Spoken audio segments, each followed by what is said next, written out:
আপনি বললেন যে এর এর জবাব বা এর উত্তর সুকান্ত বাবুই দেবেন, এবং একই সঙ্গে তুমি খেয়াল করে দেখবে শুভেন্দু অধিকারী এটাও বলেছেন যে বারবার বিভিন্ন সময় তোমার স্মরণে থাকবে সুজয়, দলের মানে 24-এর লোকসভা ভোটের পর আশানুরূপ ফল না হওয়ায় তারপর যে দলীয় বৈঠক হলো, সাংগঠনিক বৈঠক, সেইখানেও প্রকাশ্য মঞ্চে শুভেন্দু অধিকারীর বক্তব্য কিন্তু বেশ বাঁকা চোখেই নিয়েছিলেন বিজেপির অন্দরের অনেক নেতারা, বিজেপির অনেক নেতারা।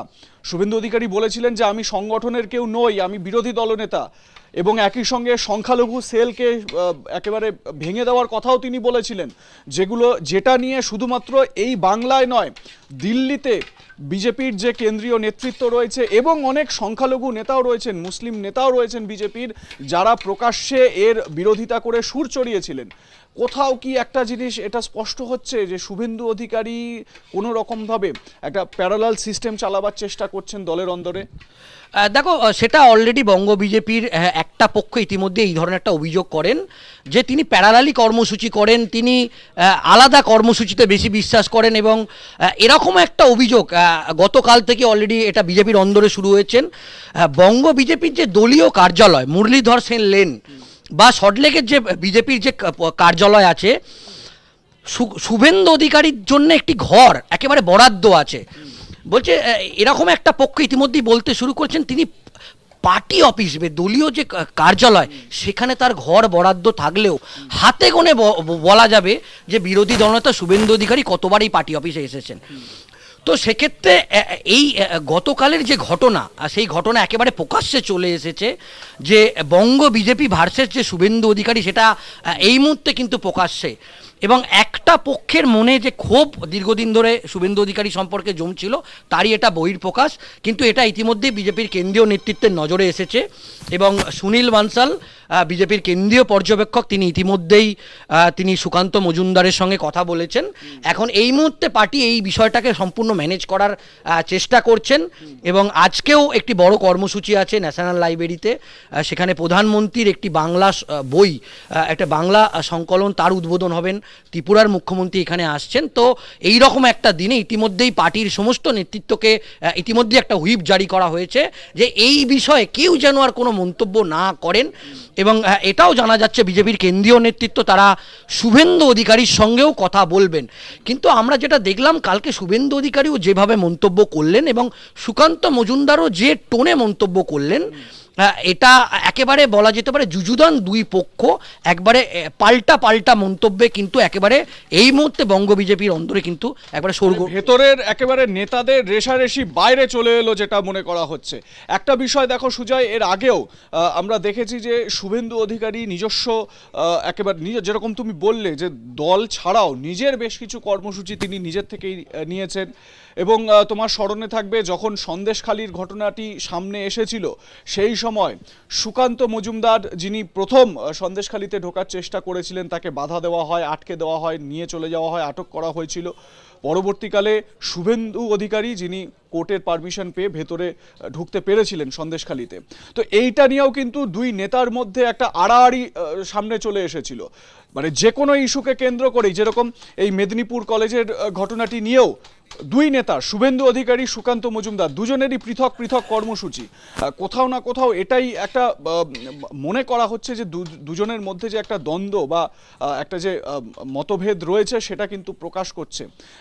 একটা বিষয় আমাকে একটু স্পেসিফিকভাবে এটা জানতে চাই, সেটা হচ্ছে শুভেন্দু অধিকারী কি এই যে বিজেপির যারা অন্যান্য বড় নেতারা রয়েছেন, বিশেষ করে একমাত্র সুকান্ত মজুমদার, যিনি রাজ্য বিজেপির সভাপতি, এবং দিলীপ ঘোষ এখন সেরকমভাবে দলের কাজে সেরকম তাকে দেখা যায় না, সেরকম পদও তার নেই, কোথাও কি সুকান্ত মজুমদারকে এড়িয়ে চলতে চান শুভেন্দু অধিকারী, মানে তার কথায় বার্তায়? কারণ আমরা দেখি যে এই যে যেরকম পার্টি অফিসের কথা তুমি বললে, পার্টি অফিসে সুকান্ত মজুমদার যখন থাকেন, শুভেন্দু অধিকারী থাকেন না।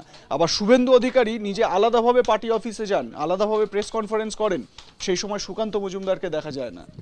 হ্যাঁ, একেবারেই তাই। এবং এই বিষয়গুলো কিন্তু সম্প্রতিকালে একাধিকবার কিন্তু আমাদের এটা কিন্তু নজরে এসেছে এই বিষয়টা, এবং এটা নিয়ে বিজেপির কেন্দ্রীয় নেতৃত্ব এটা দেখেছে। অনেক ক্ষেত্রে যেটা দেখা যায়, যেটা এই গতকালের যে ঘটনা, আসার পর কিন্তু একাধিক বিষয় কিন্তু সামনে আসছে। তার মধ্যে খুব একটি উল্লেখযোগ্য বিষয়, বঙ্গ বিজেপির সুকান্ত মজুমদার সহ কেন্দ্রীয় নেতৃত্বে একটা বিষয় ইতিমধ্যেই বলেছেন, অনেক কর্মসূচিতে সুকান্ত মজুমদার যেহেতু তিনি এখনো পর্যন্ত মানে তিনি রাজ্য সভাপতি বা পার্টির সাধারণ সম্পাদক সংগঠনকে বাদ দিয়েই শুভেন্দু অধিকারী পার্টির অনুমতি না নিয়ে তিনি বিভিন্ন কর্মসূচি ঘোষণা করে দেন বা তিনি সেই তড়িঘড়ি সেই কর্মসূচিতে চলে যায়। কিন্তু পার্টির সাংবিধানিক প্রোটোকল মেনে বিজেপি রাজ্য সভাপতি বা সংগঠন মন্ত্রীর অনেক সময় তিনি অনুমতি নেন না, সাধারণ সম্পাদক সংগঠনের অনুমতি নেন না, বা অনেক সময় বিভিন্ন কর্মসূচিতে, এটা একটা পার্টির প্রোটোকল। তো সেক্ষেত্রে এটাও কিন্তু কালকে এই যেহেতু একটা দ্বন্দ্ব প্রকাশ্যে চলে এসছে, সেই বিষয়টাও কেন্দ্রীয় নেতৃত্বের নজরে এসেছে। আমরা যেটা জানতে পাচ্ছি, বঙ্গ বিজেপি সুকান্ত মজুমদারের গোষ্ঠী ইতিমধ্যেই শুভেন্দু অধিকারীর নামে কিন্তু একেবারে লিখিত একটি নালিশ কিন্তু বিজেপির কেন্দ্রীয় নেতৃত্বের কাছে দিয়েছেন। তার একটাই বক্তব্য, শুভেন্দু অধিকারী অবশ্যই এই যে বিষয়টা যে তুমি যেরকম বললে যে অনেক সময় রাজ্য বিজেপি সভাপতি তার কোনো রকম অনুমোদন থাকে না, তিনি কর্মসূচি করেন, কোথাও কি এটা আমরা জানি যে অমিত শাহর ভীষণই স্নেহধন্য এই শুভেন্দু অধিকারী, এবং শুভেন্দু অধিকারীও বিভিন্ন সময় নিজে আলাদা করেও অনেক সময় দিল্লি চলে যান, অমিত শাহর সঙ্গে দেখা করেন, একান্তে সাক্ষাৎ করেন, বেশ কিছু বিষয় আলোচনা হয়। অমিত শাহের একটা বলা যায় ছত্রছায়ায় রয়েছেন বলেই কি তার এই প্রভাবটা? না দেখো, একেবারেই তুমি যেটা বললে তার তো একটা দিক আছেই, যে তিনি একেবারে কেন্দ্রীয় স্বরাষ্ট্রমন্ত্রীর অত্যন্ত ঘনিষ্ঠ, অমিত শাহের অত্যন্ত ঘনিষ্ঠ, সেই বিষয়টা যেরকম আছেন। আমরা দেখেছি শুভেন্দু অধিকারী যে স্টাইলে রাজনীতি করেন, যেটা বঙ্গ বিজেপির এই মুহূর্তে ক্ষমতাশীল গোষ্ঠীর একটা অভিযোগ, যে শুভেন্দু অধিকারী কাউকে পাত্তাই দেন না। তো সেটার একটা ক্ষোভ কিন্তু যত দিন গেছে সেই ক্ষোভটা জমছিল। তো সেক্ষেত্রে এই ক্ষোভেরই একটা বহিঃপ্রকাশ কিন্তু ঘটেছে, এবং ইতিমধ্যেই সুকান্ত মজুমদার গোষ্ঠীর সমস্ত নেতারা তারা কিন্তু এবার একটার পর একটা বিষয় মুখ খুলতে শুরু করেছে। ইতিমধ্যেই বিজেপির কেন্দ্রীয় নেতৃত্বকে একেবারে একটা লিখিতভাবে নালিশ করেছেন যে অনেক সময় শুভেন্দু অধিকারী বিজেপি রাজ্য সভাপতিকে এড়িয়ে পার্টির কাছে কোনো ইনফরমেশন নেই, তিনি একটা কর্মসূচি ঘোষণা করে দিচ্ছেন। এই যে বঙ্গ বিজেপির সঙ্গে একটা তাল মেলানো পার্টির যে সাংবিধানিক প্রোটোকল, সেটা তিনি দীর্ঘদিন ধরে মানছেন না। তো সেক্ষেত্রে মনে করা হচ্ছে যে যত সময় গড়াচ্ছে শুভেন্দু অধিকারীর ওপর যে ক্ষোভটা এতদিন, সেটা কিন্তু আরও প্রকাশ্যে আসছে, এবং এখন দেখার বিষয় যে বিজেপির কেন্দ্রীয় নেতৃত্ব এটা কত তাড়াতাড়ি ম্যানেজ করতে পারে। এবারে বিষয়টা হচ্ছে যে 26-এর নির্বাচন আসছে, কাউন্টডাউন শুরু হয়ে গেছে বলা যায়। এবারে এই অবস্থায় দলের মানে বিজেপির দুই নেতার যে এই যে মতভেদ বা দুই নেতার যে এই বক্তব্য, পাল্টা বক্তব্য, এবং দলের মধ্যে এই যে ভার্সেস হয়ে যাওয়া শুভেন্দু ভার্সেস সুকান্ত, এটা কোথাও না কোথাও দলকেই ক্ষতিগ্রস্ত করবে।